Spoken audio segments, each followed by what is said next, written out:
नमस्कार। कभी सोचा है कि समय कितना कीमती हो सकता है? शायद एक हीरे जितना।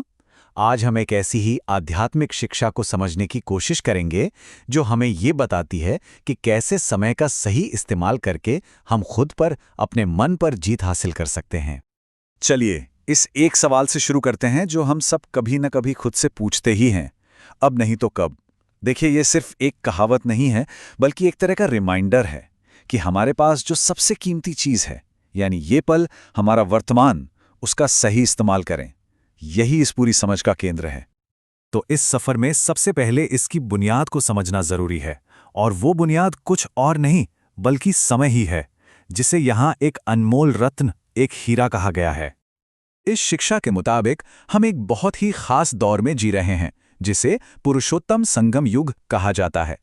और हाँ, इसे कोई मामूली दौर मत समझिएगा। इसकी तुलना एक हीरे से की गई है। ये एक ऐसा मौका है जहां आध्यात्मिक तरक्की की, खुद को बेहतर बनाने की बेशुमार संभावनाएं हैं। अब जरा इस स्लाइड को देखिए, ये फर्क कितना दिलचस्प है। जहां दूसरे योग सोने चांदी जैसे हैं, ये संगम योग एक हीरे की तरह है।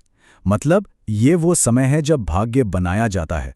ये एक छोटा लेकिन बहुत पावरफुल मौका है, जबकि बाकी योग तो उस बने हुए भाग्य को जीने के लंबे दौर हैं। तो असल में ये निर्माण का समय है। तो अगर ये समय इतना कीमती है, तो सवाल उठता है कि इसका फायदा उठाने के लिए हमें अपने अंदर कौन से गुण लाने होंगे। चलिए देखते हैं कि ये शिक्षा इस बारे में क्या कहती है। देखिए, जो इस रास्ते पर तेजी से आगे बढ़ना चाहते हैं ना, उनके लिए दो खास गुणों की बात की गई है, और यही गुण उनकी सफलता की चाबी हैं। पहला गुण है नष्टो मोह। इसका सीधा सा मतलब है मोह का पूरी तरह से नष्ट हो जाना। मतलब किसी भी तरह के अटैचमेंट से आजाद होना, चाहे वो लगाव शरीर से हो, चीजों से हो, या फिर अपनी पुरानी आदतों से। ये डिटैचमेंट की एक बहुत गहरी स्थिति है। और दूसरा गुण है एवर रेडी। जैसा नाम से ही पता चल रहा है, यानी हमेशा तैयार। इसका मतलब है अपने मन से, अपने बोल से और अपने कर्मों से हर पल तैयार रहना। कोई भी हालात सामने आ जाए, एक एवर रेडी व्यक्ति बिना किसी झिझक के बहुत आसानी से उसका सामना करने के लिए तैयार रहता है। और ये स्लाइड इन दोनों हालतों के बीच का फर्क बहुत खूबसूरती से दिखाती है। जहां लगाव हमें फालतू के विचारों और समय की बर्बादी में उलझाता है, वहीं तैयार रहने की स्थिति हर काम को सफल बनाती है। मतलब एक तरफ है संघर्ष, तो दूसरी तरफ है सुकून और सहजता। ठीक है, तो मन की तैयारी तो हो गई, लेकिन इस कीमती समय में जमा क्या करना है? जैसे हम बैंक में पैसा जमा करते ना, वैसे ही यहाँ एक आध्यात्मिक खजाना भरने की बात हो रही है। तो चलिए देखते हैं कि इसके तरीके क्या हैं। तो इस आध्यात्मिक खाते को भरने के 3 तरीके बताए गए हैं। पहला, खुद की मेहनत और अनुशासन। दूसरा, खुद भी संतुष्ट रहना और दूसरों को भी खुशी देना, जिससे अच्छे कर्म जमा होते हैं। और तीसरा, बिना किसी स्वार्थ के सेवा करना, जिससे सीधे दूसरों की दुआएं मिलती हैं।